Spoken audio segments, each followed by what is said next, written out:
everybody that I talk to, we're all going through this like great initiation into our power, which is through facing our greatest fears, but it's really a spiritual test. And it's not just facing difficulties because we perceive something to be scary or unsafe or difficult, but we're actually coming face to face with negative energy. We're coming face to face with darker forces that in the past we would have allowed to either consume us, cause us to shrink and suppress or repress ourselves, or even allowed those things to control us, whether it was being abused or being taken advantage of.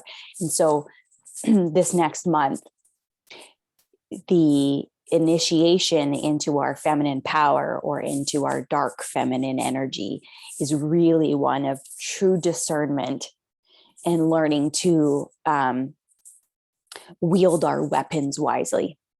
And so on the one spectrum of wielding our weapons wisely is boundaries. And we have learned that boundaries are necessary, and we have learned that boundaries are loving and that boundaries are there to help us and protect us. But I feel like this is even further in the sense of like placing the boundary where we need to place it is going to make us incredibly uncomfortable, because it means that we are going to have to risk either losing things we don't want to lose or becoming the very thing we never want to become. So there's the one side of wielding our weapons wisely. The other side of wielding the weapons wisely is twofold, depending on our journey, because I think we're all in different places. For some of us, it's going to be being initiated into the alchemical energy of fire. So a lot of us have been disconnected through trauma from our sacred fire, from our inner fire. And we're learning how to reconnect with that energy of fire and to understand that that energy of fire is actually our friend. Because when we're angry, when we become triggered, it's not actually something we need to avoid, which in many ways is what we want to do. Oh, I'm triggered. Hurry up and figure out why I'm triggered, to try and hurry up and forgive or release or feel better. But fire energy is different.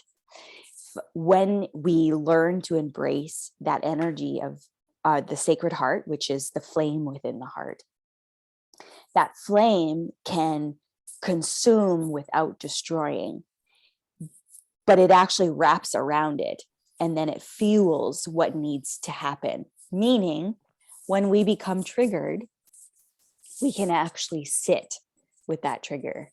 We can sit in the discomfort of it and ask it, okay, where is a boundary being violated? Because I believe it directly relates to a boundary. So it's like looking at that trigger, looking at that anger, looking at that fire and saying, okay, tell me right now in full truth, whether it's myself or somebody else, what boundary right now is being violated.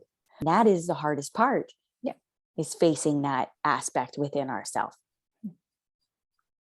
But when we can do that, we can sit in the fire, and then we allow that energy of anger or frustration or trigger or irritation or whatever to actually grow.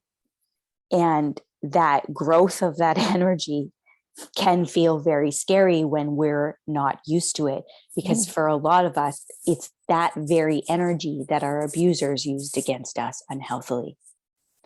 And so I believe for us that are, let's call us initiates on this path, that are learning to master not only light work, but shadow work. And that's what we need in this time in history in order to transcend polarity.